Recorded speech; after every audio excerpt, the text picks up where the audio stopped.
ফেরেশতা বলে, হে রাসূল, আজ পর্যন্ত আমি যত জীবন কবজ করেছি এত আসানে, এত আস্তে, এত আরামে কারো জান কবজ করিনি। আমি জানি আল্লাহর পরে আপনার স্থান, এজন্য শুধু আমি হাতটা রেখেছিলাম। নবীজি বলেন, আজরাইল, এইটা যদি তোমার হাত রাখা হয় তো তোমার শাস্তি কোনটা? এখনো শুরু করিনি। বিশ্বনবী ওদিন কান্নাকাটি করে বলেছিলেন, আজরাইল, মৃত্যুর যত কষ্ট আছে তুমি আমারে দিয়ে দাও। আমার পরে আমার যত উম্মত এই দুনিয়ায় আসবে তারা এমনিতেই দুর্বল, মরণের যন্ত্রণা তাদেরকে দিও না। হযরতে আজরাইল ওদিন বলেছিলেন, হ্যাঁ, আপনার এই কথা আমি রাখতে পারি। কোরআনে কারিমে আল্লাহ 6666 আয়াত আপনার উপরে নাজিল করেছেন। এর ভেতরে একটা আয়াত আছে, আয়াতুল কুরসি বলা হয়, সূরা বাকারার 255 নম্বর আয়াত। এটা যদি কেউ 5 ওয়াক্ত ফরজ নামাজের পরে তেলাওয়াত করে, এখানে আল্লাহর 10টা ক্ষমতার কথা আছে। কয়টা? বলেন বলেন। এটা ক্লাস চলছে, ছাত্রের মতো জবাব দেবেন। 1 2 3 4 যারা পড়ে দেখেন না কেমন জবাব দেয়, বুঝলেও দেয়, না বুঝলেও চিল্লাই। আপনারা ওইভাবে জবাব দেবেন। গ্রাম অঞ্চল তো, এই জন্য সেমিনার হলে আমরা এভাবে কথা বলতাম না। একটু সব সময় না দিয়ে 8-10 মিনিট পরে পরে একটু বন্ধ করে দিই। আর এমনি জ্বর তো, মানে কাশি হচ্ছে, বন্ধ করে দিয়ে এরপরে আবার না না না না, এই কলে সরিয়ে দেন।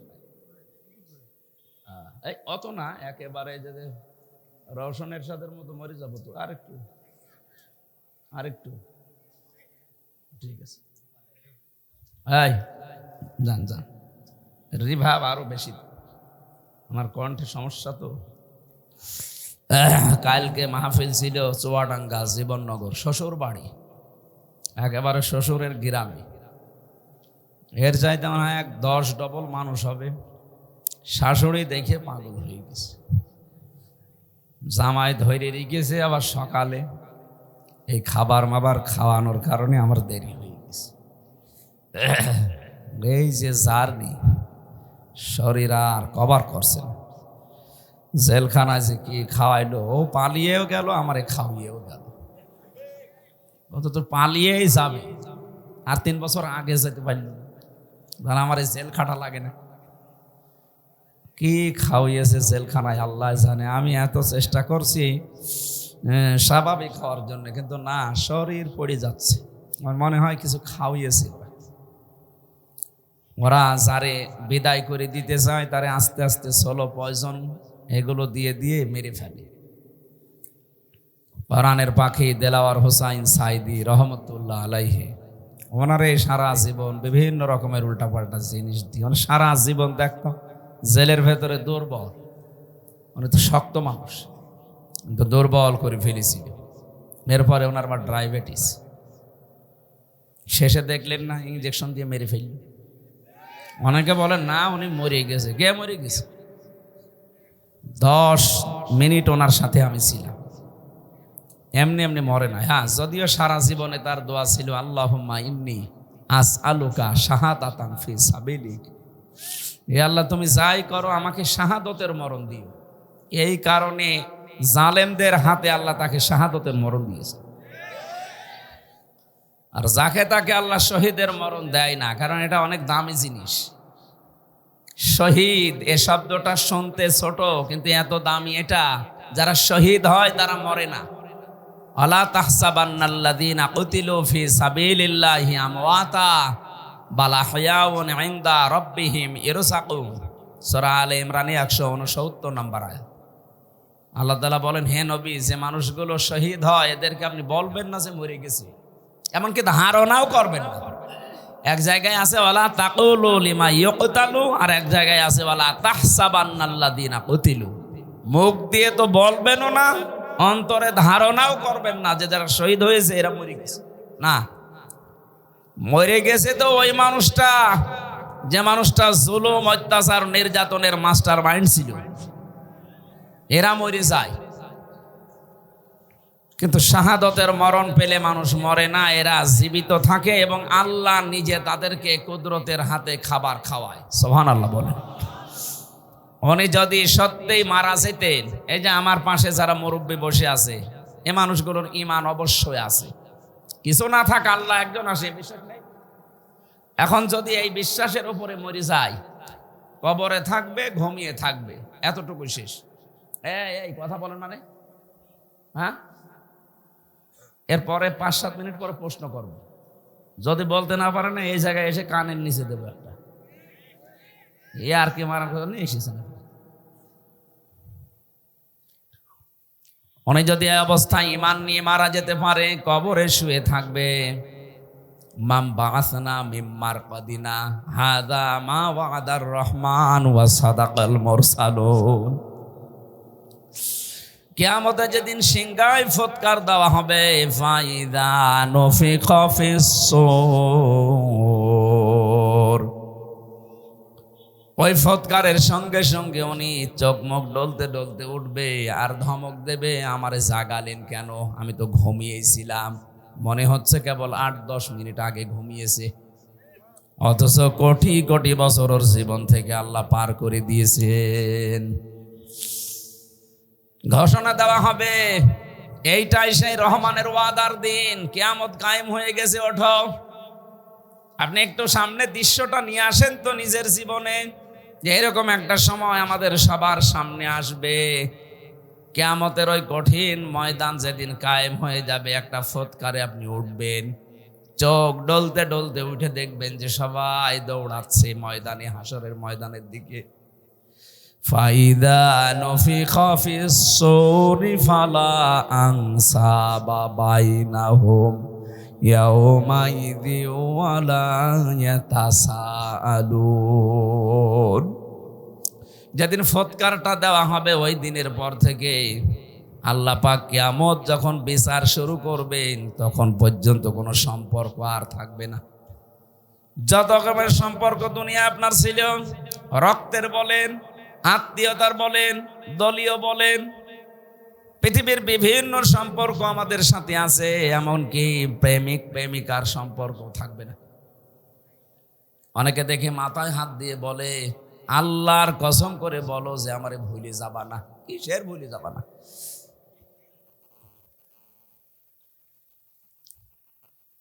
যত রকমের সম্পর্ক আল্লাহ বলেন নসব আনসব, বহু বচন দিলাম, একটাও থাকবে না, সব কাট হয়ে যাবে। ইয়াউমাইযি ওয়ালা ইয়াতাসাআলুন। এমনকি পৃথিবীতে যে মানুষগুলো একে অন্যের কাছে কিছু আশা করে, চায়, এরকম কোনো মানুষ দেখলেই তাড়াতাড়ি দৌড়াবে, ওর কাছে কোনো কিছু জিজ্ঞাসা করার সুযোগ দেবে না। এই দুনিয়া আমরা বিপদে পড়লে বাবাকে দেখলে মনে হয় যে আশা জাগে না, উনি আমার জন্য হয়তো কোনো জায়গায় কিছু চেষ্টা করছেন। আল্লাহর কসম, কোরআনে কারীম সূরা মুমিনুনের ভেতরে আল্লাহ এটা জানিয়েছেন, সিংহায় ফুৎকার দিলেই ওই বাবা পর্যন্ত মনে করবে হয় আমার কাছে আসতে পারে, এই জন্য ও দৌড়াবে। কি করবে? ন্যাংরা মানুষ যেভাবে দৌড়ায় ওইভাবে না। ইয়াউমা ইয়াফিরুল মারউ মিন আখি, এই যে আল মারউ মিন আখি, এর আগে আল্লাহ ইয়াফিরু দিয়েছেন। ইয়াফিরু শব্দের শাব্দিক অর্থ হচ্ছে মাজা তুলে দৌড় দেওয়া।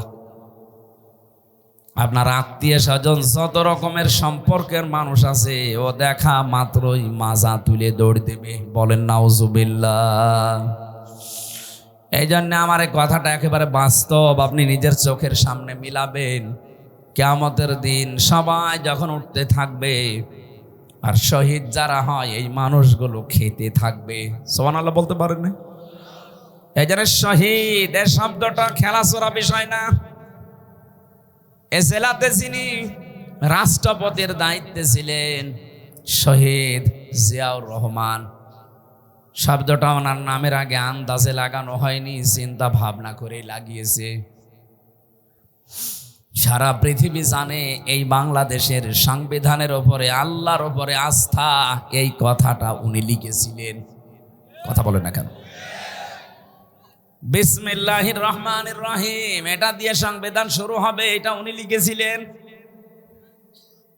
ওনার জীবনে ভুল ত্রুটি হয়তো আছে মানুষ হিসাবে, আল্লাহ যদি বিচার করে যে আল্লাহর উপরে আস্থা, এই দিকে তাকিয়েও আমার মনে হয় আল্লাহ ওনারে মাফ করে দেবেন। ওনারে মাফ করে দিলে আমাদের বিশাল ক্ষতি হয়ে যাবে। বলেন আমার ভাইরা, আমি যে কথাটা তুলেছিলাম, শাহাদতের মরণে কোনো কষ্ট নেই, এজন্য আমার আল্লাহ পাক হযরতে মাওলানা দেলাওয়ার হোসাইন সাইদি রহমতুল্লাহ আলাইহে ওনাকে সাধারণভাবে জেলখানায় মরণ না দিয়ে জালেমদের হাতে শাহাদতের মরণ দিয়েছেন। কারণ এ মরণে আল্লাহ কোনো কষ্ট রাখেনি। অথচ মুহাম্মদ রাসূলুল্লাহ বলতেছে, আজরাইল হাত সরাও। তাহলে যে আয়াতুল কুরসি পড়ার কথা তিনি বললেন, এটা নিজে জান কবজ করবেন তিনি জানাচ্ছেন, হে নবী আমি যেহেতু সবার জান কবজ করব, আমি আপনাকে এই গোপন সংবাদটা জানালাম, আপনার উম্মতেরা যদি আয়াতুল কুরসির 10টা ক্ষমতা বিশ্বাস করে পড়তে পারে।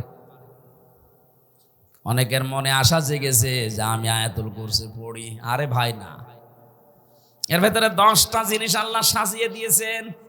এই 10টা জিনিস আপনার প্র্যাকটিক্যাল লাইফে, আপনার বাস্তব জীবনে এটা থাকা লাগবে।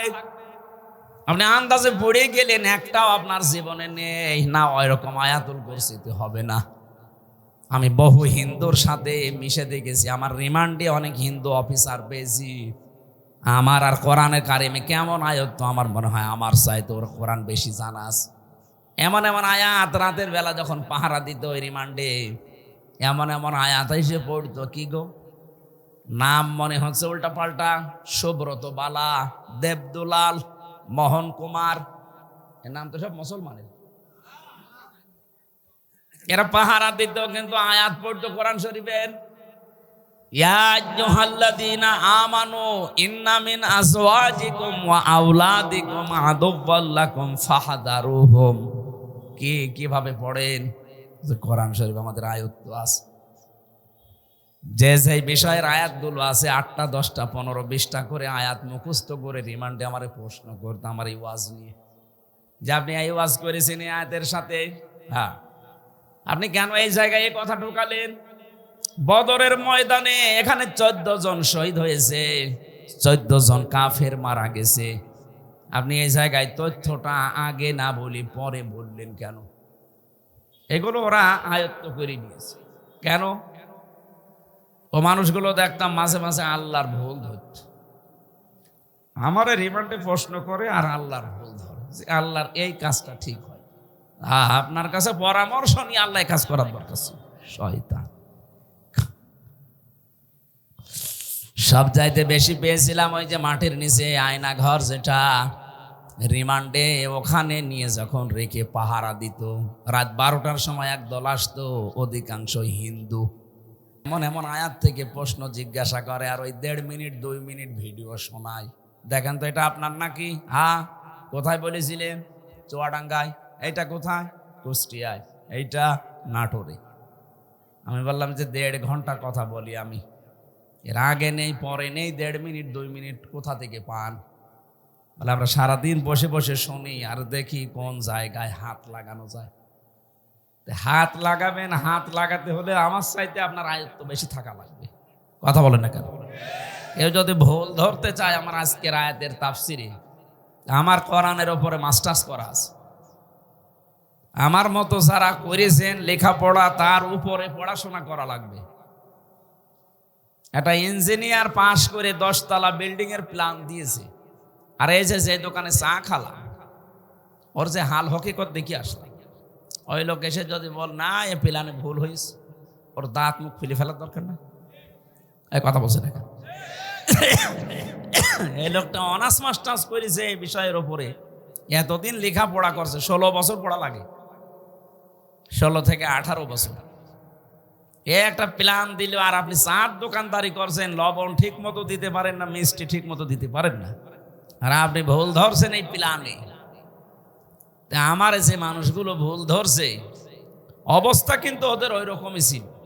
ওরা কিছু কিছু সাবজেক্টের উপরে আয়াতগুলো হাদিসগুলো আয়ত্ত করে কি করে ভুল ধরা যায় সেই চিন্তা ছিল। এভাবে যদি 16 বছর 18 বছর কোরআনের উপরে পড়াশোনা করে ভুল ধরা লাগতো তাহলে আর ভুল ধরতো না, এমনকি আল্লাহরও ভুল ধরে। আমি আকিজ গ্রুপে চাকরি করতাম ওই সময়, তাদের খতিব ছিলাম। আপনারা অনেকে জানেন না, আকিজের বড় ছেলে যিনি এখন ডাক্তার মহিউদ্দিন, ওনার 4টা স্ত্রী, 4 বিয়ে করা তো জায়েজ নেই। দেখেছেন একটা জায়েজ জিনিস হালাল, এটা নিয়ে কত সমস্যা, কেউ ভয়ে কথা বলছে না। আরে আশ্চর্য রে, আল্লাহ তাআলা কোরআনে কারিমে বিয়ের কথা শুরু করেছেন 2 বউ দিয়ে, ফাঙ্কিহু, নিকাহ করো, বিবাহ করো। কয়টা? মাসনা 2টা, সোলাসা 3টা, রোবা 4টা। আল্লাহ কি 1 দিয়ে শুরু করেছেন না 2 দিয়ে? তাহলে বউ 2টা থাকলেই ভালো। যদিও আমাদের এই দেশের সামাজিক পারিবারিক যে অবস্থা, এটা এ দেশের মানুষ মেনে নেয় না। আমি বিশ্বের বহু মুসলিম দেশে ঘুরেছি, ওই সমস্ত দেশে শরীর চলে না 3-4টে বউ। হ্যাঁ, আমি যে ড্রাইভার নিয়ে যেতাম মদিনায়, ও আমার চাইতেও চিকন, ঠেলা দিলে পড়ে যাবে, অথচ 4টে বউ গাড়ি চালায়। গাড়ি চালিয়ে আপনার 4 বউ, আর আমি আপনাকে ভাড়া করছি আমার 1 বউ। আপনাদের দেশের, ওনার ভাষা দিয়ে আমার বলছিল আপনার দেশে ওই চলে, আমাদের এই দেশে এরকম। তা আমি ওনারে যেই জিজ্ঞাসা করলাম যে ভাই আপনি একটা হিন্দু মানুষ, আপনি ভুল ধরলেন আমার স্যারের যে উনি 4 বিয়ে করেছে। উনি আমারে লজিক দিচ্ছে যে একটা পুরুষ মানুষ যদি 4টা বিয়ে করতে পারে, একটা মহিলা কেন 4 বিয়ে করতে পারবে না? মহিলা পারবে না কারণ এক মহিলার পেটে যদি 4 জনের বীর্য যায় আর সন্তান যদি হয়, তো কারে বাপ বলে ডাকবে? এটা তো আমি বললাম, আমার জবাব দিচ্ছে আর একটা, হ্যাঁ বাপ বলে ডাকারও সিস্টেম আছে। এই সন্তান হবার পরে ডিএনএ টেস্ট করবে, এইভাবে বলছে যে ডিএনএ টেস্ট করে দেখবে যে এটা কোনটার জিনিস, তাহলে সেইটারে বাবা বলবে। এই তো যুক্তি ঠিক আছে, কিন্তু এই যে একটা জন্ম দিলে না 1 বাবার হয়, 4টা দিলে তো জারজ হয়ে যাবে। কোরআনে কারিমের যে আয়াতগুলো, ওরা আমাদের চাইতে, আমরা তো খালি পড়ছি, এই যে 10টা ক্ষমতার কথা বলছি এমনি না, আমরা পড়ছি ওই মানুষগুলো 10টা ক্ষমতা জেনে পড়তো কিন্তু বিশ্বাস করতো না। আল্লাহ যে সব কিছুর উপরে ক্ষমতা রাখে এটাও বিশ্বাস করে না, কিন্তু আল্লাহর ক্ষমতা আছে এটাও পড়ে। আল্লাহু লা ইলাহা ইল্লাহু আল হাইয়ুল কাইয়্যুম, তিনি চিরঞ্জীব, তিনি চিরস্থায়ী। লা তাখুযুহু সিনাতুন ওয়ালা নাওম, তিনি ঘুমান্ত না, ঘুমের ঝিমকিও তার আসে না। এ পর্যন্ত ওরা পড়ে। তো এর ভেতরে 4টা ক্ষমতার কথা অলরেডি চলে গেছে। সুবহানাল্লাহ বলতে পারেন নাই? কয়টা? এই যে পর্যন্ত পড়লাম, এর ভেতরে 4টা ক্ষমতার কথা আল্লাহর চলে গেছে। উনি চিরঞ্জীব, উনি চিরস্থায়ী। আজ কত মানুষের মারা যাওয়ার পরে চিরঞ্জীব লিখে দিচ্ছে, চিরঞ্জীব মুজিব, নাউজুবিল্লাহ। এই শব্দটা দুনিয়ায় কারো নামে লাগানো জায়েজ নেই। উনি কি মুজিবকে আল হাই ছিল যে চিরঞ্জীব হয়ে গেছে? একজন শুধু চিরঞ্জীব, যার কোনো মরণ নেই। কে বলেন তো? আরো জোরে বলেন। সুতরাং যারা বিভিন্ন জায়গায় এরকম মূর্তি বানিয়ে, ভাস্কর্য বানিয়ে লিখে দিয়েছেন চিরঞ্জীব মুজিব, এটা কোরআনে আয়াতুল কুরসির সাথে সাংঘর্ষিক। কেউ যদি বিশ্বাস করে লেখেন, আপনার ঈমান চলে গেছে। এরপরে যে একটা একটা করে ক্ষমতার কথা আছে, আমি একটু টাচ দেই। যারা আয়াতুল কুরসি পড়লে আজরাইলের হাত থেকে, কষ্টের হাত থেকে বেঁচে যাবেন, উনি যেহেতু নিজে জানিয়েছে আজরাইল, আপনি এই 10টা ক্ষমতা বিশ্বাস করে আপনার জীবনে মিলাবেন, দেখবেন যে আসলে মেলে কিনা। 1 নম্বরে সব কিছুর উপরে ক্ষমতা কার? আরো জোরে। কিন্তু আমরা অনেকেই বিশ্বাস করি, বগুড়াতেও আছে, ক্ষমতার উৎস এরা বলে জনগণ। না, এটা আয়াতুল কুরসির সাথে যায় না। আপনি যদি এই বিশ্বাস করে থাকেন যে ক্ষমতার উৎস জনগণ, আর আপনি আয়াতুল কুরসি পড়েন, আপনার কথার সাথে আপনার বিশ্বাসের মিল নেই। এই কথা বললেন না? আজরাইলের এই কষ্টের হাত থেকে আপনি বাঁচতে পারবেন? বলেন বলেন। আরে ভাই, আপনাকে আমি বাঁচাতে চাই, আপনারও কবরে যাওয়া লাগবে, আমারও ওই মরণের সামনে সামনে ওই যন্ত্রণা আসতেছে। এটা তো আমি বানিয়ে বলছি না। সূরা নাহাল 14 নাম্বার পারা 9 নাম্বার পৃষ্ঠা 9 নাম্বার লাইনের 32 নাম্বার আয়াতের তাফসীর বাড়ি যে মিলাবেন। মরণের বিছানায় যখন আছাড় দিয়ে পড়বেন, আল্লাহ তাআলা বলেন আল্লাযীনা তাতাওয়াফাহুমুল মালাইকাতু তাজ্জিবিনা ইয়াকুলুনা সালামুন আলাইকুম উদখুলুল জান্নাতা বিমা কুনতুম তা'মালুন। বলেন আল্লাহু আকবার। এখানে আলেম যারা আছে তাদেরকে বলছি, এবার এখানে কয়েকটা গুরুত্বপূর্ণ শব্দ আমি পড়লাম। 1 নম্বরে তাজ্জিবিনা। আল্লাহ পাক বলেন হামজা যখন বিছানায় পড়বে আষাঢ় দিয়ে মউতের ওই বিছানায়, ফেরেশতারা আগে আসবে। যদি তোমার জানটা পবিত্র হয়ে থাকে, যে তাজ্জিবিনা, তাজ্জিবিন মানে শুধু এই পোশাক আশাক পবিত্র না, শুধু শরীর পবিত্র না, তাজ্জিবিন মানে চিন্তা চেতনা বিশ্বাস এগুলোর পবিত্রতা না। আপনি পবিত্র হতে হলে আপনার চিন্তা পরিষ্কার করা লাগবে, আপনার ভাবনা, আপনার বিশ্বাস, আপনার আকীদা, আপনার কর্মজীবন, আপনার ব্যবসা বাণিজ্য অর্থনীতি এগুলো পবিত্র করা লাগবে, পরিষ্কার করা লাগবে, সাফ করা লাগবে। অথচ আজ আমরা পোশাকের পবিত্রতার জন্য, শরীরের পবিত্রতার জন্য, সাফ করার জন্য যত ব্যস্ত, আমাদের বিশ্বাস এবং আকীদা পরিষ্কারের জন্য অত ব্যস্ত না। কথা বুঝতেছেন? আমি আস্তে আস্তে ডোজ নিয়ে যাচ্ছি। যখন আপনি পড়ে যাবেন বিছানায়, আপনার বিশ্বাস, আপনার আকীদা, আপনার চিন্তা চেতনা যদি পরিষ্কার দেখে ফেরেশতারা, না এটা পবিত্র আছে, তখন বলবে সালামুন আলাইকুম, তোমাদের উপরে আল্লাহর শান্তি, উদখুলুল জান্নাহ, ওই যে জান্নাত দেখা যাচ্ছে, প্রবেশ করো। জোরে বলেন সুবহানাল্লাহ। আমাদের জীবনে এরকম একটা মুহূর্ত আসুক, আমরা চাই না? বলেন বলেন। এজন্য আয়াতুল কুরসি পড়লে আজরাইল আর কিছু বলবে না, বিষয়টা এমন না। 10টা ক্ষমতা বিশ্বাস করে তারপরে পড়া লাগবে। আল্লাহ আমাদেরকে এইভাবে পড়ে আজরাইলের হাত থেকে বেঁচে যাওয়ার তৌফিক দেন। বলেন আমিন। হযরতে ইদ্রিস নবী বলেছিলেন, ফেরেশতা আমি মরতে চাই। আমি শুনেছি যে সব কিছু মিথ্যা হলেও মরণের যন্ত্রণা মিথ্যা না। আপনি আমারে দেখান, আমারে মেরে ফেলেন, কেমন কষ্ট লাগে আমি দেখব, এরপরে আবার আমারে জীবিত করে দেবেন, কারণ জান কবজ করার দায়িত্ব তো আপনার। ঠিক আছে। 2 নম্বর শর্ত আমার, আপনি বলেছিলেন জান্নাত জাহান্নাম এগুলো আমি আল্লাহর কাছ থেকে জানি। জান্নাত জাহান্নাম আছে, জাহান্নামে কেমন করে আল্লাহ শাস্তি দেয়, ওই শাস্তিটা আমি চোখে দেখব, আমারে দেন।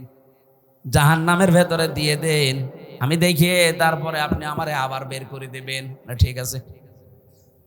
জান্নাতের ভেতরে কি শান্তি আছে, কি আরাম আছে, কি আনন্দ আছে, এইগুলো আমি দেখবো, এই নিয়ামত এগুলো দেখা শেষ হয়ে গেলে আপনি আমারে আবার বের করে দেবেন। ঠিক আছে। মরণের যন্ত্রণার এই কথা বলার পর ফেরেশতা আজরাইল আল্লাহকে বলেছিলেন, রব্বুল আলামিন গিয়েছিলাম তো ভালো জায়গায় নবী মনে করে, কিন্তু এই লোকটা তো ভেজাল, ও মরতে চায়। আল্লাহ পাক বলেন, আমার বান্দা যখন আকাঙ্ক্ষা করেছে, ঠিক আছে কাজ করো। মেরে ফেললেন, আবার জীবিত করে দিলেন। আমি তাফসীরের ভাষায় হাদিসটা পড়তে গিয়ে দেখেছি, এই যে হযরতে ইদ্রিস নবী কিন্তু শক করে মৃত্যুবরণ করেছিলেন। কি করে বলেন বলেন। শকের মরণ কেমন হয় দেখি, মৃত্যুর যন্ত্রণাটা। হযরতে ইদ্রিস নবী পরবর্তীতে দুনিয়ার মানুষকে জানিয়েছে, তোমরা জানো এই যে শক করে যে মরতে গেলাম, শকের এই মরণে কেমন কষ্ট হয়েছে। জীবিত ছাগলকে জিন্দা অবস্থায় চামড়া খুলে লবণ দিলে যেরকম লাগে, আমার ওইরকম লাগছিল। ও বগুড়াবাসী, শকের মরণে যদি এই হয়, আমরা যারা মরতে রাজি না তাদের কিছুই হবে না। হ্যাঁ, তারপরও তো তিনি একজন নবী। ঠিক আছে, আপনি আমারে নিয়ে চলেন জাহান্নামে। জাহান্নাম আমি দেখতে চাই কেমন করে আল্লাহ শাস্তি দিচ্ছে, দেখালেন। জাহান্নাম ঘর ঘর করে আবার বের করে নিয়ে আসলেন, নিয়ে যান আমারে জান্নাতে। জান্নাতের ভেতরে প্রবেশ করিয়ে সব দেখাচ্ছে, সব শেষ হয়ে গেছে। বলছে কি এবার চলেন। হযরত ইদ্রিস নবী ডাক দিয়ে বলে, আল্লাহর ফেরেশতা চলে যাও। আমি যাব না। কেন? কারণ আমি আল্লাহর বাণী এটা জানি, খালিদিনা ফিহা লা ইয়াবগুনা আনহা হিওয়ালা। কোন মানুষ যদি জান্নাতে একবার যেতে পারে, আল্লাহ কোনো দিন তাকে বের করে দেবে না, আর সে বের হতেও চাইবে না। আল্লাহ যখন বলেছে যে বের করে দেবে না, আমি তো চাই না বের হতে, তুমি ডিস্টার্ব করো কেন? চলে যাও। আজরাইল আলাইহিস সালাম বলছে, আল্লাহ তোমার নবী ইদ্রিস তো খুব চালাক। আল্লাহ বলেন, ফিরে আসো, আমার নবী ইদ্রিসের কপালে আমি এইটাই লিখেছিলাম। বলেন সুবহানাল্লাহ। আমি শুধু আলহামদুলিল্লাহ সুবহানাল্লাহ বলার জন্য আপনাকে এখানে বসিয়ে রেখেছি তা না।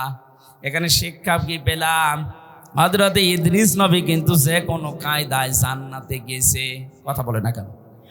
ওনাকে আল্লাহ বের করে দিয়েছে, আর উনি বের হতে চাচ্ছে। নবীজির কথা অনুযায়ী এটা যদি জান্নাতের বাগান হয়, বিশ্বাস আমাদের আছে না নেই? তাহলে এখান থেকে আমার আল্লাহ আপনাকে বের করে দিচ্ছে, আপনি বের হয়ে যাবেন। এখন যেটা চলে যাবে মনে হবে ও জান্নাত ভালো লাগছে না, এবার যান, চলে যান। ওই যে চলে যাচ্ছে, যান যান যান, তাড়াতাড়ি যান। আপনি জাহান্নামে যাবেন, জান্নাত ভালো লাগছে না, চলে যান, যান। যারা এই ময়দানে এসে সত্যি জান্নাত মনে করে আমরা বসে আছি, যদিও জান্নাতের ভেতরে এরকম পচা লাইট থাকবে না, এরকম লাইট থাকবে, কয়েকটা সামিয়ানা দিয়ে ঘিরে দেবে নাকি? হাদিস হচ্ছে, যাকে সর্বনিম্ন জান্নাত দেওয়া হবে তামাম দুনিয়ার 10 দুনিয়ার সমান। আজ যারা জমি জায়গা হয় না, খালি মানুষের আত্মসাৎ করে, তাদের কত জমি লাগবে, এরকম দুনিয়া 10টা বানিয়ে দেবে। জোরে বলেন আল্লাহু আকবার। এই জন্যে আল্লাহ রসুলের প্রতি যাদের বিশ্বাস আছে, এ দুনিয়া তাদের কাছে তুচ্ছ মনে হয়। আমরা হয়তো ওই পর্যায়ে পৌঁছাতে পারিনি, তাই যার হালকা পাতলাও পৌঁছিয়ে গেছে, শুধু বাংলাদেশ না, তামাম দুনিয়াও তার কাছে মশার ঠ্যাঙের মতো মনে হয়। কারণ তামাম দুনিয়া না, এরকম 10টা দুনিয়া আল্লাহ তার ইমানের কারণে তাকে জান্নাতে দান করবেন। আল্লাহ যেন আমাদের এরকম একটা পরিবেশ দেন, বলেন আমিন। দরুদ আর সালাম পাঠ করার মাধ্যমে আমরা কোরআনে কারিমের একটা আয়াত পড়েছি, সূরা নিসা। কোন সূরা? আজকের আলোচনার বিষয় হচ্ছে অধিকার। এই জিনিস থেকে আমরা প্রায় 53 বছরই কম বেশি বঞ্চিত আছি। অধিকার থেকে আমরা বঞ্চিত না?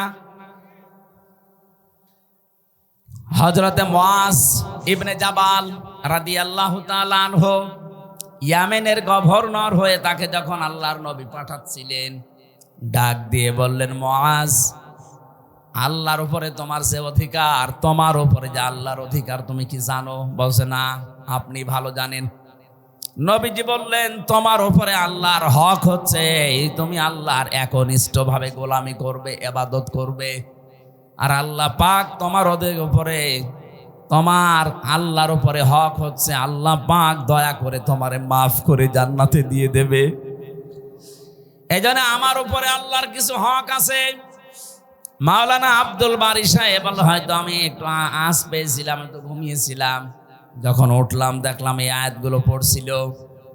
বাবার স্ফলিঙ্গ দিয়ে দ্রুত গতিতে যে পানিটা বের হয়ে যায়, না পাক পানি দিয়ে মায়ের রেহেমের ভেতরে আল্লাহ পাক মানুষকে আস্তে আস্তে তৈরি করতে থাকেন।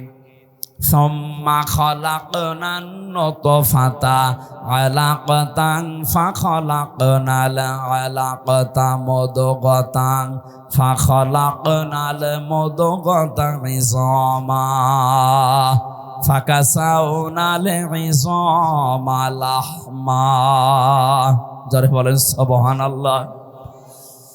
আল্লাহ পাক বলেন, এই যে নতফা, মদগা, আলাক, আস্তে আস্তে করে রূপান্তর করি 40 দিনে 40 দিনে 40 দিনে।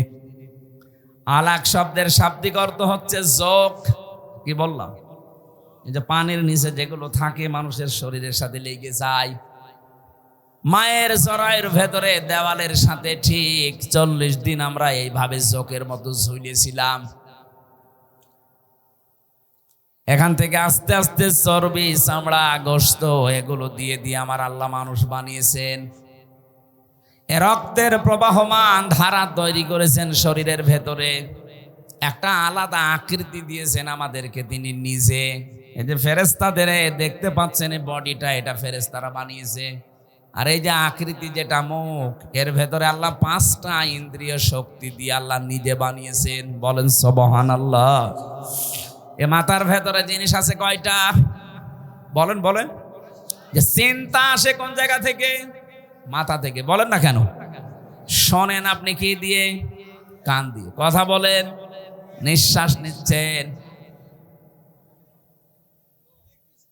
দেখছেন আপনি চোখ দিয়ে। 5টা ইন্দ্রিয় শক্তি গুরুত্বপূর্ণ, এগুলো সব এই মাথা কেন্দ্রিক। আল্লাহ এই জন্য নিজে এটা তার হাত দিয়ে বানিয়েছেন।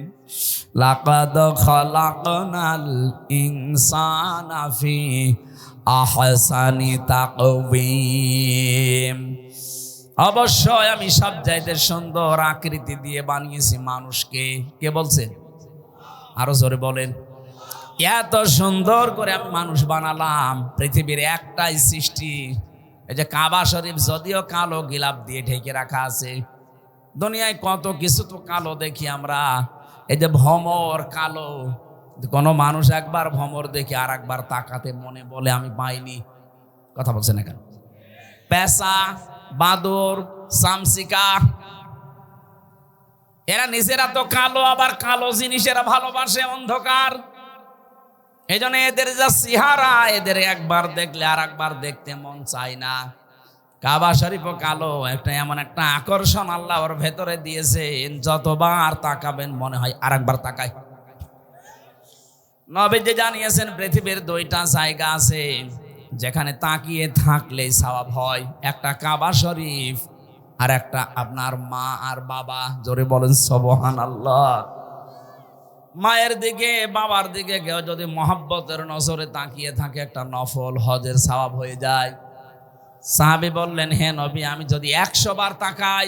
বিশ্ব নবী বলেন, মা বাবার দিকে 100 বারও যদি কেউ তাকায়, 100 বারই নফল হজের সওয়াব হবে। অথচ কয়েকদিন আগে যে রংপুরের নীলফামারী, কিশোরগঞ্জ একটা থানা আছে, ওখানে যেয়ে দেখলাম বৃদ্ধাশ্রমে এই লাইনে আর এই লাইনে কত মা বাবা বসে চোখের পানিগুলো ফেলছে।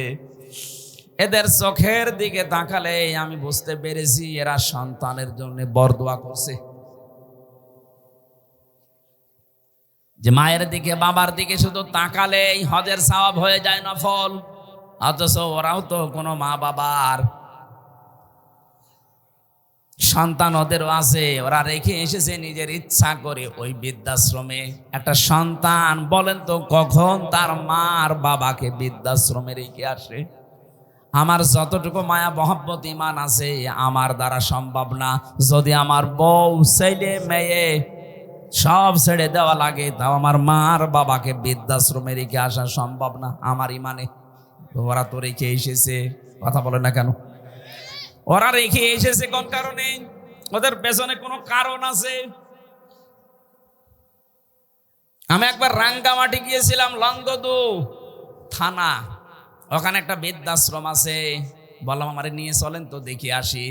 যে দেখি একটা লোক কলেজের প্রফেসর কাঁদতেছে। কি আপনি, কি হয়েছে? বলছে আমার মা। আর মায়ের কাছে একটু দাঁড়ালাম, দেখি কি বলে। মৃত্যু সজ্জায় ডাক দিয়ে বলছে, ওই আমার সন্তান, আমি যখন মারা যাব, আমার মাথার ওপরে যে ফ্যান ঘুরছে, এই ফ্যানটা তুই পাল্টিয়ে দিবি, নতুন ফ্যান লাগিয়ে দিবি আমি মরে গেলে। ছেলে কৌতূহল নিয়ে বলছে, মা তুমি তো মরেই যাবে, মরে গেলে আবার ফ্যান কি হবে? মা বলছে দরকার আছে, কারণ তুই আমার সাথে যা করলি, আমার মন ডেকে বলছে তোর সন্তানও তোকে এখানে কিছুদিন পরে রেখে যাবে। কথা বলেন না কেন? এই যে গতকালকে পেপারে এসেছে, ঢাকা বিশ্ববিদ্যালয়ের একজন অধ্যাপক, 2টা ছেলে, একটা মেয়ে, একটা আমেরিকায় থাকে, একটা লন্ডনে থাকে, আর একটা অস্ট্রেলিয়ায় থাকে। 3 জনই প্রতিষ্ঠিত। ওর বউ মারা গেছে। ওই 3 ভাই বোন মিলে সিদ্ধান্ত নিয়ে বাবাকে রেখে গেছে বৃদ্ধাশ্রমে। অথচ তো সে নিজে বলছে আমার ঢাকায় ফ্ল্যাট ছিল 3টা। আমার বড় ছেলে চালাকি করে ফ্ল্যাটগুলো সব লিখে তার নিজের অ্যাকাউন্টে টাকা নিয়ে নিয়েছে। আজ আমার যেহেতু কিছু নেই, মেয়েটা আছে অস্ট্রেলিয়ায়, আর ছেলে 2টা কেউ লন্ডনে কেউ আমেরিকায়। তাদের অভাব নেই, কিন্তু এই মানুষগুলোর পাশে একটা ঘর আমার জন্য হয়নি যে একটা রুমে আমি থাকবো। যেই কয়টা ছেলে আর মেয়ে এরা আমাকে এদের বর কারণে শেষ পর্যন্ত এই বৃদ্ধাশ্রমে রেখে গেছে। 3 বছর পরে পরে নাকি একটা চিঠি লিখে বাবার কাছে, অথচ লোকটা ঢাকা বিশ্ববিদ্যালয়ের শিক্ষক ছিল। অনেক দেখলাম কথা বলতে বলতে মরে গেল। এ লোকটা হাও মাও করে কাঁদছে। আমারে বলছো, হুজুর আপনি দাঁড়িয়ে আছেন দেখলেন, আপনি আমার উপরে আবার খারাপ ধারণা করেন না। এ দোষ আমার না, এই দোষ আমার বোর। আমার 2টা ছেলে মেয়ে আছে, তাদের দিকে তাকিয়ে আমার বউকে আমি তালাকও দিতে পারি না। আজ 3 মাস আগে আমি এখানে রেখে গিয়েছিলাম আমার মাকে, তারে নিয়ে বড় ঝামেলায় পড়েছিলাম। বারবার আমার বউ আমার তাকিদ দেয় যে এই বুড়ি যদি থাকে আমি তোমার ভাত আর খাবো না। কি করবো, ছেলে মেয়ের দিকে তাকিয়ে বাধ্য হয়ে মাকে রেখে গিয়েছিলাম এখানে। বাবা আমার ওই ছোটবেলায় মারা গেছে, আমি একটা কলেজের অধ্যাপক। অথচ এখন কি হয়ে গেল দুনিয়া থেকে, আমার আর নাম ধরে ডাকার মতো কেউ নেই। বগুড়াবাসী, আমি শুধু আবেগ নিয়ে বলছি তা না, আমি বাস্তবে দেখতে পাচ্ছি।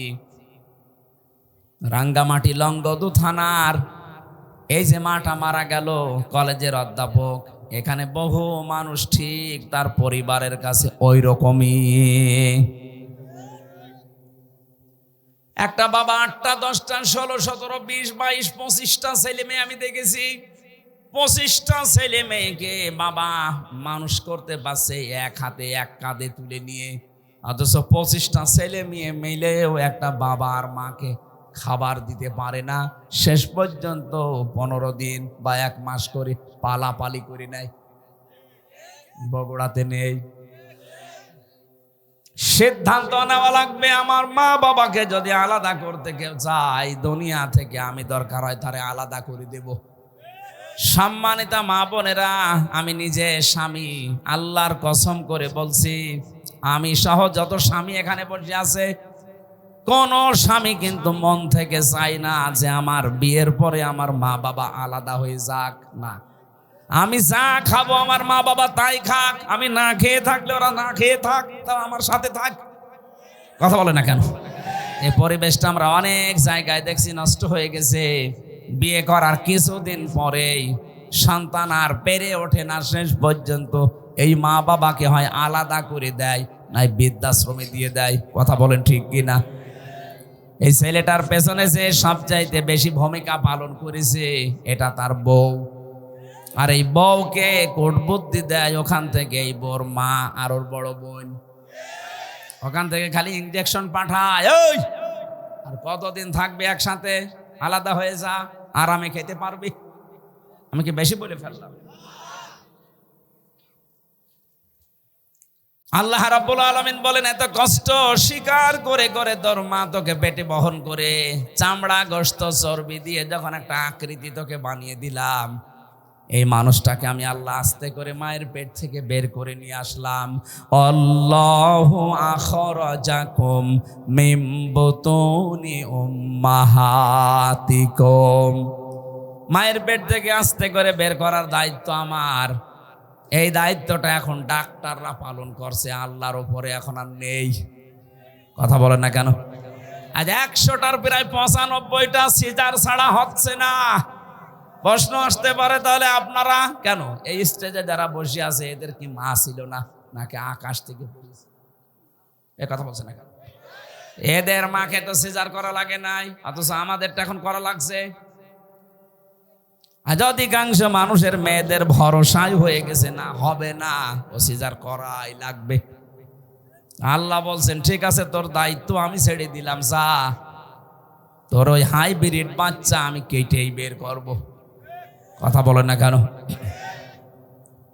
রব্বুল আলামিন বলেন, আমি যখন আস্তে করে দুনিয়া থেকে নিয়ে আসলাম, কি অবস্থায় তুই ছিলি জানিস? লা তা'লামুনা শাইয়া, কিচ্ছু বলতে পারতিস না, শুধু ট্যা ট্যা করে কান্না ছাড়া তোর কোনো ভাষাও ছিল না, আওয়াজও ছিল না। বিজ্ঞান এখন প্রমাণ করছে এই কষ্টটা নিয়ে, কেন কম্পিউটারে সব দেখা যায়। একটা মানুষ সর্বোচ্চ কষ্ট সহ্য করতে পারে 45 ইউনিট। কত? পৃথিবীর প্রতিটি জিনিস পরিমাপ করার যন্ত্র আছে।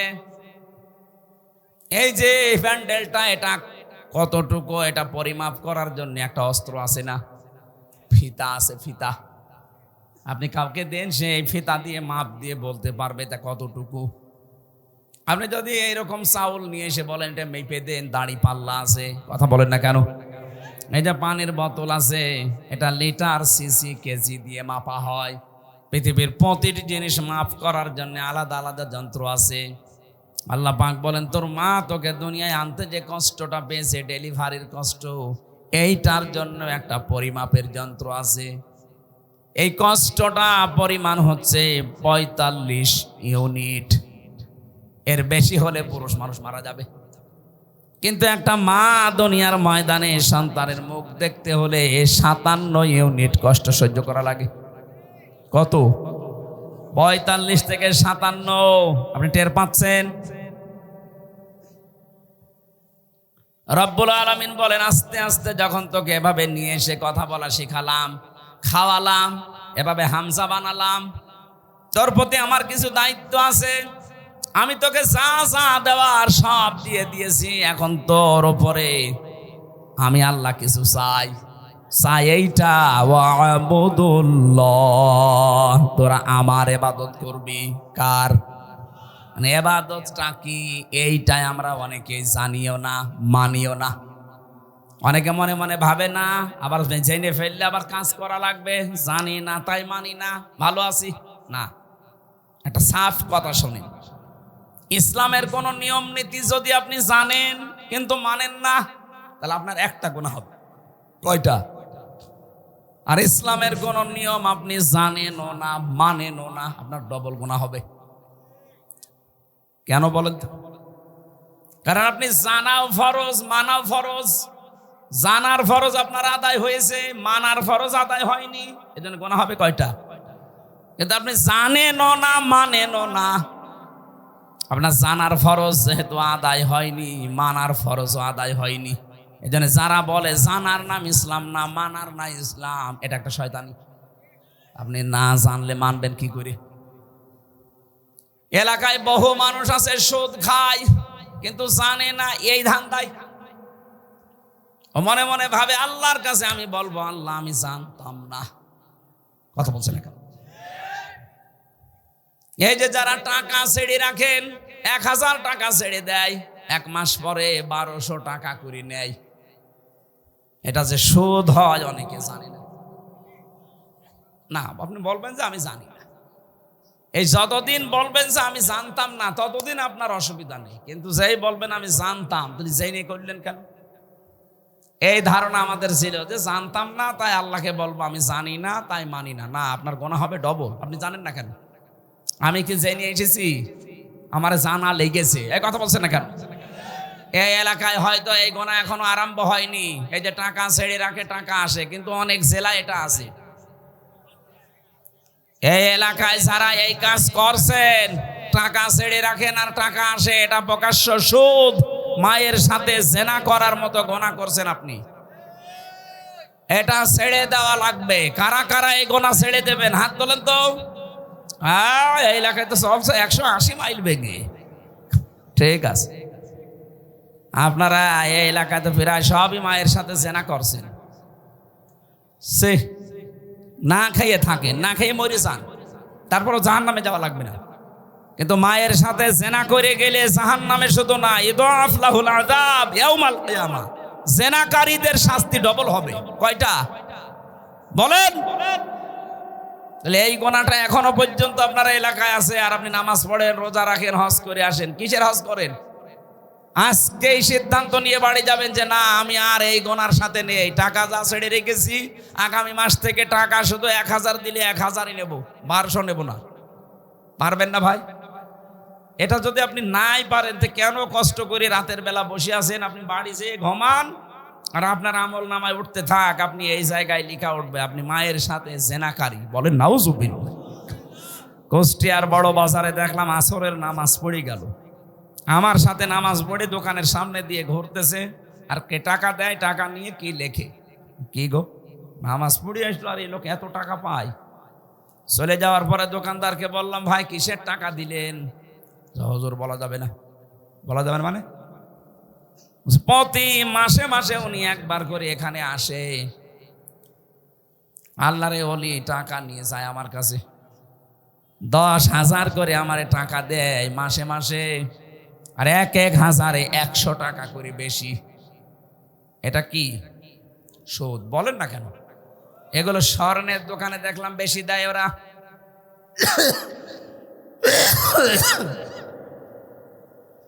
অনেকে চালাকি করে মনে করে গোনা যদি হয় ও টাকা এমন কায়দায় নামে নামে ছেড়ে দেবো যেন আমার নামে গোনা লিখা না হয়। অনেকে বউর নামে টাকা ছাড়ে যে জাহান নামে যদি যায় বউ যাবে। না ভাই, চালাকি করবেন না। আমি বলছি আপনি জানতেন না তাই মানতেন না, এ কথার কোনো ভিত্তি নেই। জানেন না কেন? এটা আপনার অপরাধ। এটা কি বলেন বলেন? আপনার উপরে আল্লাহর হক এইটা যে নেই থেকে আপনাকে আব্দুল বারি আল্লাহ বানিয়েছে। আপনার প্রতি আল্লাহর কিছু হক আছে। আল্লাহর হক হচ্ছে আপনি তার ইবাদত করবেন এমন ভাবে। ইবাদত মানে শুধু নামাজ পড়বেন, রোজা রাখবেন আর কালো বোরকা পরবেন না। এই যে কথা বলছি, এ কথাটাও ইবাদত। এই কথা বলেন না কেন? যে মানুষের সাথে দেখা হলে হাসি মুখে কথা বলা, এটাও কি? বলেন বলেন। সালাম দেয় যারা 90টা নেকি পায়, তারা প্রথমে জবাব দেয় যারা, এই মানুষটা নেকি পাবে 10টা। এবার আমার প্রশ্ন, সালাম দেওয়া সুন্নাত আর জবাব দেওয়া ওয়াজিব, ওয়াজিবের দাম বেশি না সুন্নাতের? এই জায়গাটা পুরা উল্টানো। কোরআনে কারিমে জানিয়েছে, সূরা নূরের ভেতরে আছে 61 নম্বর আয়াতে, ঘরে প্রবেশ করতে হলেও তোমাকে সালাম দিয়ে ঢোকা লাগবে, তাহলে ওই ঘরের ভেতরে আল্লাহর পক্ষ থেকে একটা বরকত আল্লাহ নিয়ে নেবেন। বলেন সুবহানাল্লাহ। এখানে বহু আল্লাহ ভক্ত মানুষ, নামাজ রোজা করা মানুষ, কিন্তু এইটার বেলায় দেখা যায় লজ্জা পায়, বাড়িতে ঢোকার আগে স্ত্রীকে ছেলে মেয়েকে সালাম দিতে চায় না। এরকম মানুষ নেই? সমস্যা আছে কিছু কিছু। আজকেই যদি বাড়ি যেয়ে সালাম দেন, বলবে কি গো তোমার কোন ভূতে ধরেছে? কালকে যে যৌতুকের টাকার জন্য আমার গালি গালাজ করে পিটাইলে আজকে সালাম দিচ্ছ মানে আজ কোনো নতুন ধান্দা আছে? যে যা মনে করে করুক, আজকে থেকে আপনি ইসলামের এই কাজটা শুরু করেন। নবী যে জানিয়েছেন, যদি 25 বার করে দিনের ভেতরে সন্তানকে, স্ত্রীকে, পরিচিত মানুষ অপরিচিত মানুষ যদি সালাম দিতে পারেন 25 বার, কয়বার? সারাদিন 24 ঘন্টার ভেতরে যদি 25 বার সালামের প্রচলন আরম্ভ করতে পারেন, আপনি শাহাদতের মরণ পাবেন। আরো জোরে বলেন সুবহানাল্লাহ। বগুড়াবাসী, এই জন্য ইবাদত মানে ওই শুধু নামাজ পড়া রোজা রাখা না। আপনি কথা থেকে শুরু করে একেবারে সংসার চালাবেন কি করে, সবটাই ইবাদত। বলেন বলেন। আমি এবার আলেমদেরকে বলছি, এই আপনারা এটা ভালো করে শুনুন। 2 নম্বরে আয়াতে ছিল, ওয়ালা তুশরিকু বিহি শাইআ, তোমরা আল্লাহর সাথে শিরিক করবা না। কি করবা না? শিরিক কি? আল্লাহ যেটা পারে ওইটা অন্য কেউ পারে, এই বিশ্বাস করার নাম শিরিক। আর এই শিরিক যারা করে তারা মুশরিক। এ কথা বলছে না? এ পর্যন্ত বুঝেছেন কিনা বলেন? আমি ক্লাস নিচ্ছি না, এটা ক্লাস চলছে। আল্লাহর সাথে যারা শিরিক করেন, আল্লাহ বলেন আমি যেটা পারি ওইটা অন্য কেউ পারে। ছেলে মেয়ে দিতে পারে কে? এটা কোনো পীর সাহেব পারে, কোনো কবরে শুয়ে আছে এই লোক পারে। এই বিশ্বাস অনেকে মহিলা করে না। বলেন বলেন। এই যে মহাস্থান গড়ে যে কত মানুষ সন্তান চাচ্ছে, ওই গাছের সাথে দেখবেন বড় বড় ঢেলা ঝুলিয়ে রেখেছে, পাথর ইট। কি গো, এখানে পাথর ঝুলিয়ে রাখবেন, এগুলো সব চাইতে বাগেরহাটে ওই খান জাহানের দরবারে বেশি। বড় বড় পাথর ঝুলিয়ে রাখে, ওকে কেন কে বুদ্ধি দিয়েছে? ওই পাথর যখন ঝুলবে পেটের ভেতরে সন্তান এসে দোল খাবে, দোলে দোলে। সে কেউ বিশ্বাস করে করুক আর অবিশ্বাস করুক, কারো কাছে শুনে জেনেই করছে। যেন আমি এক কথাই বলছি, এটা রেকর্ড হচ্ছে। আল্লাহ যেটা পারে ওইটা অন্য কেউ পারে, এই বিশ্বাস করার নাম শিরিক। আর শিরিক যারা করে তারা আরো জোরে বলেন মুশরিক হয়ে যাবেন। এই যে সূরা নিসার আয়াত পড়লাম, এর ভেতরে 5টা আয়াত আনকমন আছে।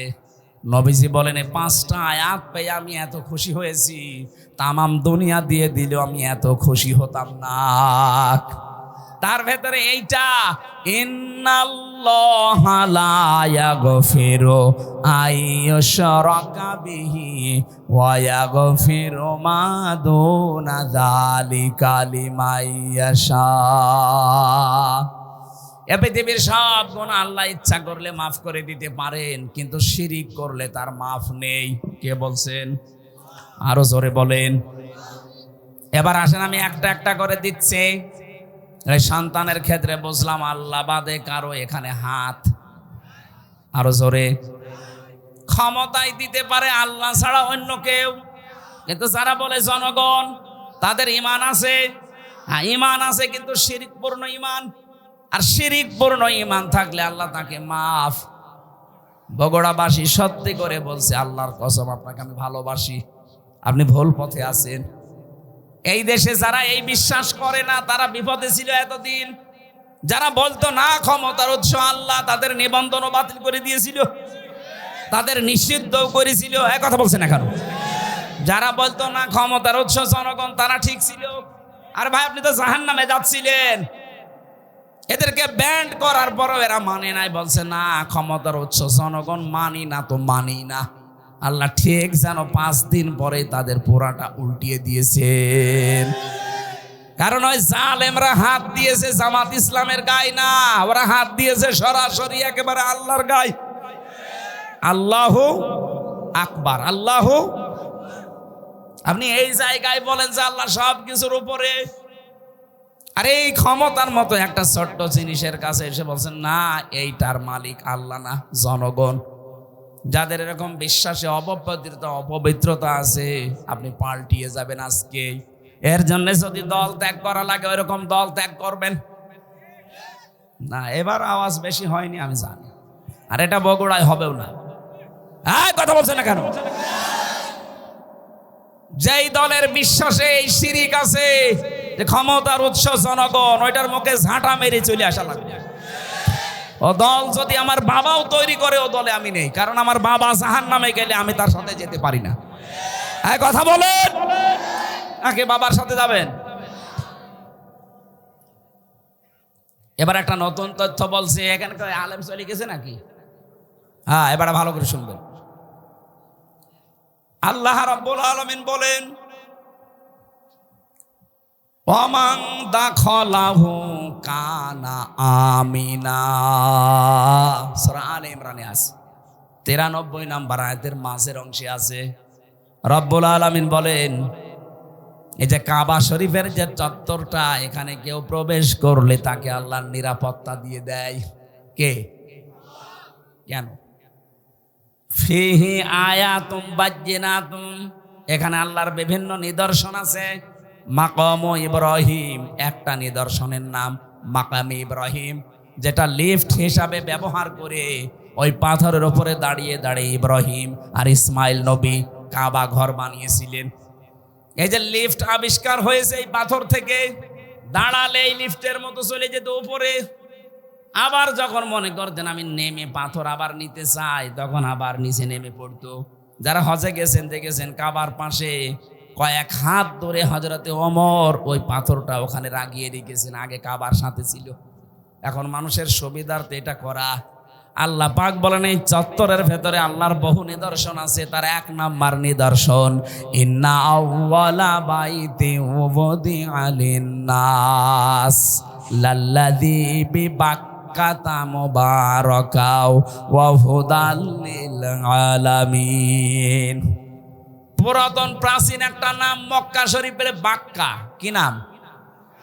এই মক্কার নাম ছিল বাক্কা। এই বাক্কায় পৃথিবীর প্রথম ঘর আল্লাহ প্রতিস্থাপন করে দিয়েছেন, তার নাম কাবা। নাম কি? এই ৭৫-এর ভেতরে কেউ গেলে তাকে নিরাপত্তা দিয়ে দেয়, শান্তি স্বস্তি, সে নিরাপদ হয়ে যায়। কে? আরো জোরে বলেন। আমি কেন এটা বলছি বারবার বলেন তো? আমি এটা বোঝাতে চাই, কাবা শরীফের চত্বরটা আল্লাহ এমন নিরাপদ বানিয়ে দিয়েছেন, অথচ ওই এরিয়ার বাইরে গেলেই অনেক উল্টাপাল্টা কাজ চলছে, রাহানাজানি চলছে, ছিনতাই চলছে, মারামারি চলছে, রক্তপাত চলছে, ধোঁকাবাজি চলছে। কিন্তু কাবার চত্বরের ভেতরে কোনো মারামারি রক্তপাত, বলেন বলেন, এমনকি কেউ বাবার হত্যাকারীও যদি দেখে কাবার চত্বরের ভেতরে, না, নরম হয়ে যায়, বলে না এখানে মারা যাবে না, বাইরে চলেন। তারপর এই যে বারবার আমি কথাটা তুলছি এই কারণে, এখানে যেহেতু আল্লাহর বিধান মতো মানুষ চলছে, এই কারণে জায়গাটা পরিপূর্ণ নিরাপত্তা দিয়ে বেষ্টন করা। এদিকে তাকান, তাকান এদিকে। কাবার এই চত্বরটা বিধান চলে কার? এজন্য জায়গাটা নিরাপত্তা দিয়েছেন কে? কাবা শরীফ থেকে বাংলাদেশের দূরত্ব ৬,০০০ কিলোমিটার। এইটা তো আর কাবা না, কথা বলে না কেন?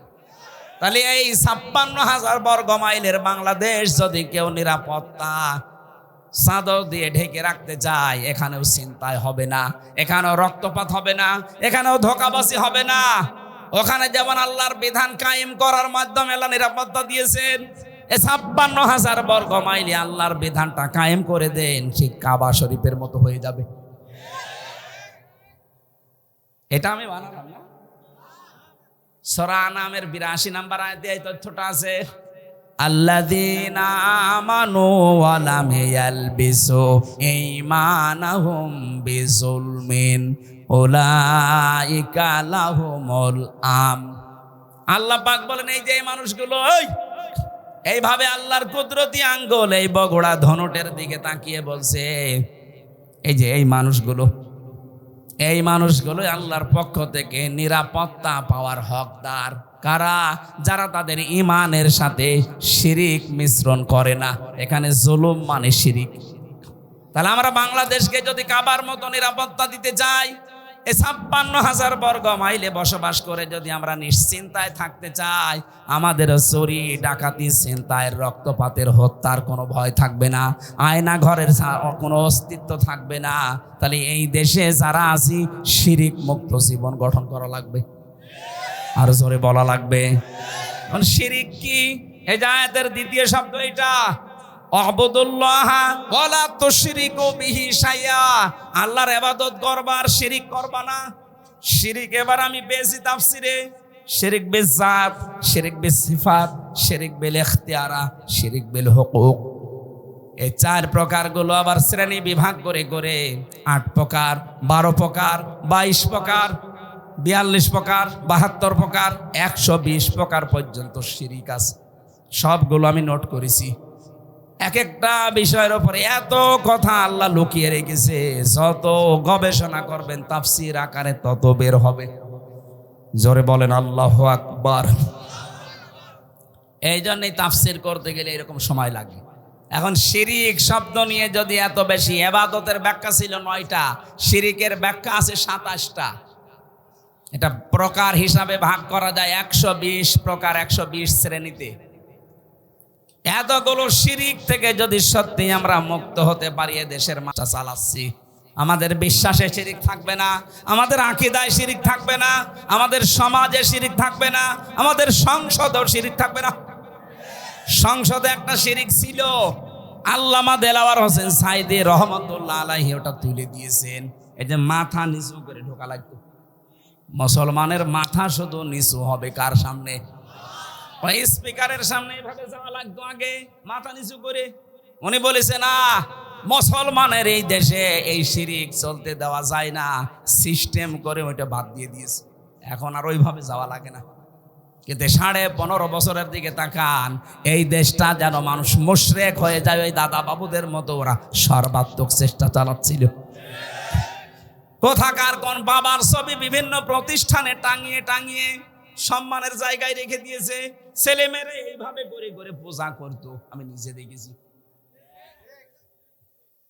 একটা জাতিকে মুশরিক বানাতে পারলে তাকে অনিয়ন্ত্রিত করে ফেলা যায়। আজকে ভারত বাংলার বিভিন্ন পাহাড় অঞ্চলগুলো অস্থিতিশীল করে রাখতে চায়, ওদের একটা গোপন ষড়যন্ত্র আছে। আজকে একটা ভিডিও ফাঁস হয়েছে। ওরা বাংলার বিভিন্ন প্রান্তগুলো, বিশেষ করে চট্টগ্রামের পার্বত্য অঞ্চল, এগুলো মাঝে মাঝে যুদ্ধ লাগিয়ে রাখে, মাঝে মাঝে অশান্তি তৈরি করে রাখে, অস্থিতিশীল করে রাখে। কারণ ওদের একটা উদ্দেশ্য আছে, ওরা নাকি ওটা ভাগ করে ম্যাপ তৈরি করে মায়ানমারের কিছু অংশ আর চট্টগ্রামের কিছু অংশ কয়েকটা জেলা নিয়ে আলাদা একটা খ্রিস্টান রাষ্ট্রের ঘোষণা দেবে। এই দুর্বিসন্ধি চলছে। আমি এটা এত মানুষের সামনে বলা ঠিক না, এটা গোপন বিষয়। এগুলো চালাচ্ছে আমেরিকা এবং ইহুদি ছাড়া।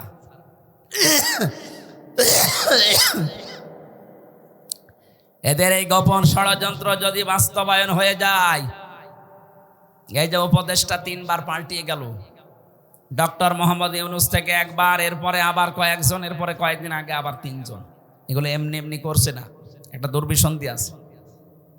সব চাইতে ভয়ঙ্করের ভেতরে এই ফারুকি, এই লোকটা মেয়েতে মেয়েতে ছেলেতে ছেলেতে বিয়ে করা, এই যে সমকামিতা, এটা প্রমোট করে। এইগুলো নিয়ে সে সিনেমাও বানিয়েছে। এই যে পরকীয়া প্রেম করে মানুষ উদ্বুদ্ধ হয় কি করে, সে তার নিজের স্ত্রী তিশাকে এই সিনেমায় কাজে লাগিয়েছে। 3rd person singular number, bachelor. আমি উপন্যাস পড়েছিলাম, ওইগুলো দেখছে এখন সিনেমা বানাচ্ছে। আমার বিশ্ববিদ্যালয়ে থাকাকালীন একটা অভ্যাস ছিল, ক্লাসের পড়া যাই হোক, আমি উপন্যাস পড়তাম খালি। এই দেখেছিলাম ওই সময়, ওইগুলো দিয়ে দিয়ে এখন নতুন নতুন সিনেমা তৈরি করছে। আর এগুলোর লেখক যারা, আমি ওই লেখকের নাম নিতে ঘৃণা করি। ওই মানুষগুলো যা করে গেছে, পরকীয়া প্রেমের মাধ্যমে পুরা একটা সংসার জাহান্নামী হয়ে যায়। 2, 3, 4, 5 সন্তানের ছেলে মেয়ের মা সব রেখে আল্লাহর রাস্তায় চলে যাচ্ছে। কথা বলছে না কেন? ও বলছে ঠিক, ওটা আল্লাহর রাস্তা, শয়তানের রাস্তা না। পরকীয়া প্রেমে যারা আছেন, আপনি আজকেই তওবা করে ওই মোবাইল নাম্বার ওই বান্ধবীর বলেন আর ওই পরকীয়া প্রেমিক প্রেমিকার এক্ষুনি ডিলিট করে দিবেন। ও বলছে ঠিক, তার মানে ওর মোবাইলে আছে। ওই এদিকে আস। আয়াতের দ্বিতীয় কথা ছিল, রব্বুল আলামিন বলেন, হে পৃথিবীর মানুষেরা, ওয়াল জারিদিল কুরবা ওয়াল জারিল জুনুবি ওয়াস সাহিবি বিল জামবি ওয়াবনিস সাবিল। পৃথিবীর ময়দানে যারা আত্মীয় স্বজন আছে, প্রতিবেশী হোক আর অনাত্মীয়, তাদের সাথে মিলমিশ করে চলবা, ভালো ব্যবহার করবা। আজ হাজারো মানুষের কারণে প্রতিবেশী অশান্তিতে আছে, অথচ লোকটা নামাজ পড়ে। কথা বলে না কেন? আরে প্রতিবেশী মানে আপনার বাড়ির পাশে যে আছে, শুধু সে না। আপনি বাসে যাচ্ছেন, এই বগুড়া থেকে ঢাকা পর্যন্ত, এই যে 4-5 ঘন্টা সময় লাগবে, আপনার পাশের সিটে যে আসে সে 5 ঘন্টার প্রতিবেশী। বলেন বলেন, আপনি সিট এমন ভাবে কাজ করে নিয়েছেন যে সে পা রাখবে সেই জায়গাও নেই। না, আপনি প্রতিবেশীকে কষ্ট দিতে পারেন না। এত বেশি কথা জিবরাইল নবীকে প্রতিবেশী সম্পর্কে শোনাতেন। নবীজি বলেন, আমার মনে হচ্ছিল আমার জমি জায়গার ভাগ, এই মিরাস, এইটাও নাকি প্রতিবেশীকে দেওয়া লাগতে পারে নাকি। আবার বলেন তো, এত গুরুত্ব স্যার তাদের সাথে আজ আমাদের সম্পর্ক দা কুমড়ার। এগুলো টাউনে তো আরো বেশি, গ্রামেও আছে। মুরগিতে ধান খেয়েছে, এই নিয়ে প্রতিবেশীর সাথে গন্ডগোল। বলেন বলেন, আমা মালাকাত আইমানুকুম, সাবধান, নিজেরা অধীনস্থ যারা আছে তাদের সাথে খারাপ ব্যবহার করবা না। নবীজির জীবনের শেষ কথা 2টা, তিনি বলেছিলেন as-সালাত as-সালাত ওমা মালাকাত আইমানুকুম as-সালাত। উম্মতেরা, আমি তোমাদের রেখে গেলাম, যাই করবা করবা, নামাজ ছাড়বা না। আর অধীনস্থ যারা আছে, কাজের লোক, মেয়ে ছেলে যাই বলেন, তাদের সাথে ভালো ব্যবহার করবা। নবীজির জীবনের শেষ কথা এইটা। আল্লাহ আমাদেরকে আয়াতটা বাস্তব জীবনে মেনে নেওয়ার তৌফিক দেন, বলেন আমিন। আল্লাহুম্মা আমিন। লা ইলাহা ইল্লা আনতা সুবহানাকা ইন্নী কুনতু মিনাজ জালিমিন। ও মাবুদ, আমার কণ্ঠে ব্যথা করছে, চাতক পাখির মতো তোমার বান্দারা শুনছে। আমরা কোরআনে কারিমের আয়াত থেকে যতটুকু শিক্ষা পেয়েছি বাস্তবে আমল করার তৌফিক দাও। শিরিক মুক্ত বাংলাদেশ, জুলুম মুক্ত বাংলাদেশ গঠনের মাধ্যমে এটাও তুমি কাবার চত্বরের মতো নিরাপত্তা দিয়ে ঢেকে দাও। এ মাহফিলের আয়োজন করতে গিয়ে যারা শ্রম দিল এই যুবকগুলোকে কবুল করো। যত মানুষের সাথে ইনভলভ আছে আল্লাহ এদেরকে অমরের মতো বানিয়ে দাও। সম্মানিতা মা বোনদেরকে কবুল করো রব্বুল আলামিন। বহু কষ্ট স্বীকার করছে আজকের এই অনুষ্ঠানের জন্য যারা মা বোনেরা সহ প্রত্যেককে তুমি তার স্ব জায়গায় পুরস্কার দিয়ে দাও। মাওলানা আব্দুল বারী রশিদি আমার বড় ভাইকে কবুল করো, তার সন্তান দুইটাকে মঞ্জুর করো। মাওলানা হুসাইন তার বাবাকে হারিয়েছে, মাফ করে দাও। আল্লাহ তাআলা জালেমের জিন্দানখানায় 3টা বছর আমি বন্দী ছিলাম, আমি অসুস্থ হয়ে পড়েছি, আমার শরীরটা তুমি আগের অবস্থায় স্বাভাবিক করে দাও। এলাকায় মাটির নিচে যারাই ঘুমিয়ে আছে কবরগুলো জান্নাতুল ফেরদাউস বানাও। আল্লাহ তাআলা কোন জালেম যেন কিয়ামতের আগে বাংলার চেয়ারের বসতে না পারে সেই ব্যবস্থা করে দাও।